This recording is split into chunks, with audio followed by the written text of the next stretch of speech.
Ada 3 pertanyaan klasik yang sering kali dikemukakan oleh mahasiswa kepada dosen pembimbing, termasuk juga di channel saya. Apa itu 3 pertanyaan klasik?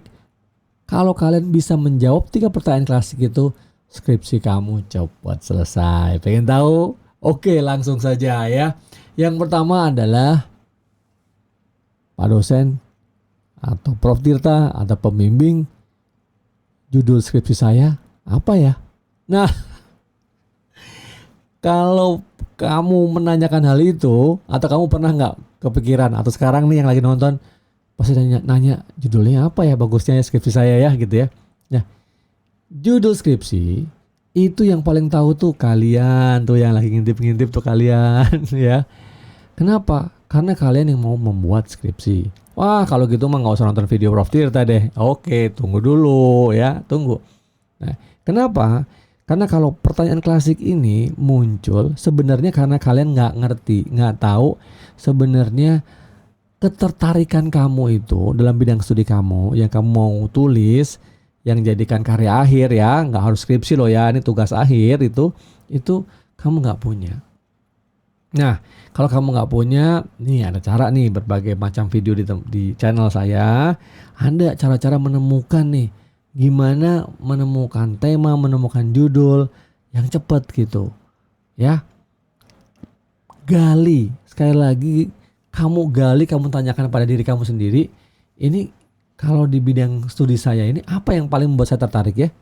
Atau misalnya kamu punya pertanyaan yang lebih pragmatis, apa ya yang gampang aja deh, yang pokoknya gue pengen cepat lulus gitu. Wah udah nih, karena berbagai macam alasan, pokoknya semester depan gue harus cepat lulus ya. Nah, hal-hal yang kayak gitu tuh kan membuat kamu berpikir ya. Saya tidak mau mendikte, saya tidak mau menunjukkan bahwa ini loh yang harusnya kamu buat gitu ya. Enggak, karena salah satu nih kompetensi yang harus dimiliki oleh mahasiswa itu adalah critical thinking. Kamu harus kritis. Nah, gimana kalau nggak bisa? Ya berusaha namanya. Jadi selama ini kuliah 3,5 tahun, 4 tahun ngapain aja gitu ya. Ups, kok Prof Tirta marah? Enggak marah, cuman mau coba mengilik-ngilik kamu tuh, membuat kamu sadar gitu loh, merefleksikan kamu.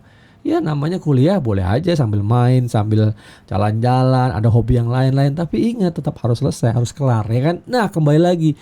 Jadi satu pertanyaan klasik nomor 1 adalah judulnya apa. Nah, kamu harus tahu itu dengan menanyakan kepada diri kamu sendiri, ketertarikan kamu itu tentang apa di bidang studi kamu ini gitu ya. Lalu kamu bisa lihat ada masalah besar apa ya dalam topik kamu ini gitu ya, sehingga bisa mengerucut lagi menjadi judul. Tapi buat saya yang penting tuh tema dulu deh. Hal yang utama, kamu tuh mau ngapain sih? Mau nulis apa sih? Mau meneliti apa sih? Baru judulnya bisa dibuat. Bahkan nih, dengerin, judul itu bisa dibuat nanti setelah selesai. Wah, kontroversi banget nih Prof Tirta. Pengen bahas itu lagi. Nah, nanti saya bahas di tempat lain ya, di video yang lain. Pertanyaan klasik yang kedua adalah, Prof Tirta, ini metode penelitian saya apa ya?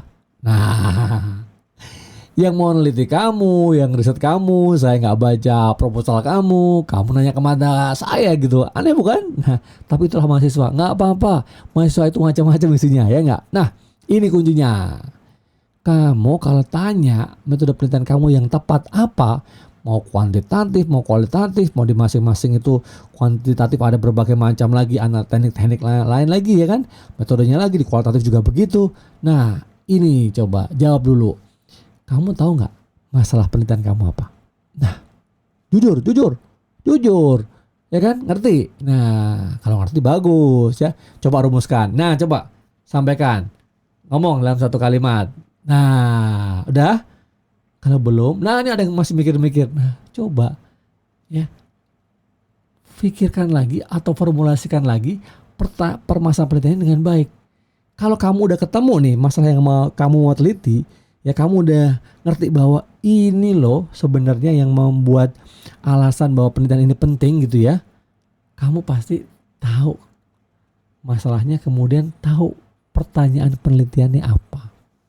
Nah, ya dong, kalau tahu masalahnya kemudian tahu mau didekati ya, mau ditanyain fokusnya pertanyaannya apa gitu. Nah, pertanyaan penelitian itu ya yang kemudian membawa kamu, kalau pertanyaan penelitiannya kayak gini, metode penelitiannya yang tepat apa gitu bro. Gitu guys. Jadi metode penelitian itu ditentukan setelah kamu tahu pertanyaan penelitian. Kalau kamu tahu pertanyaan penelitiannya, berarti kamu tahu permasalahan penelitiannya apa. Itu seketika itu yang keren ya. Itu pertanyaan klasik yang kedua. Nah, pertanyaan klasik yang ketiga apa ya? Mikir dulu nih Profesor Tirta ini. Tenang. Kapan skripsi saya di ACC, Prof? Nah, pertanyaan klasik ketiga ini kadang-kadang setelah kamu selesai ya melakukan menulis ya skripsi kamu atau tugas akhir kamu selalu nanya terus ke pembimbing kamu, kapan skripsi saya di ACC?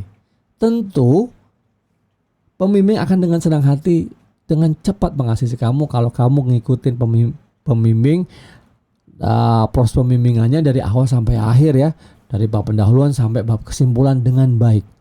Ya kan? Pembimbing butuh waktu itu ya. Kalau kamu sudah ngikutin pendahuluan, pembimbing kamu juga udah oke. Misalnya kemudian di bagian literatur, teori, metode gitu ya udah oke juga ya. Kemudian di bagian isi ya oke juga, di bagian kesimpulan oke. Pasti nggak bakal lama, saya jamin. Tetapi kalau misalnya nih kenyataannya kamu mepet bikinnya bro gitu ya waktunya. Terus pembimbing kamu dengan senang hati, dengan besar hati masih mau bantu kamu. Ini kurang sebulan nih. Ya, saya pengen lulus Prof, gimana caranya? Nah, bisa gitu ya.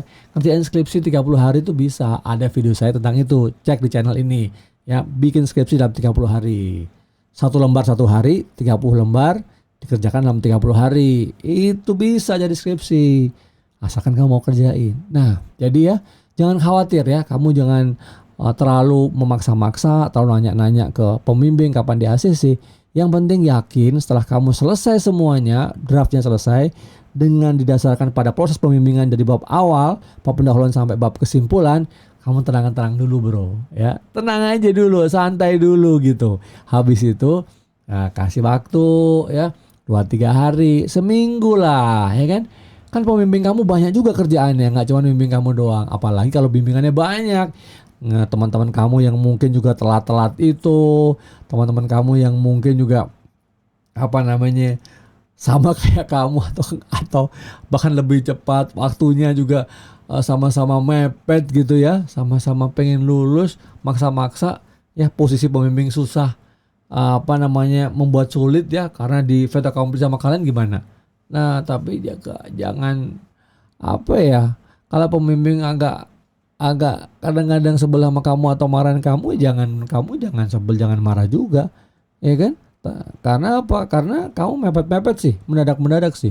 Tapi kalau misalnya kamu udah dari awal sampai akhir udah rapi, udah bagus ngikutin arah pembimbing, tapi pembimbingnya lama, nah itu kamu boleh marah dikit lah. Yang penting bukan marah dikit ya, maaf ya para pembimbing mahasiswa, itu menanyakan dengan sopan, ya kan? Gimana pun juga pembimbing itu adalah pintu, salah satu pintu yang harus kamu lewati. Kamu ketuk, kamu kalau dibuka kamu masuk ke dalam dengan baik.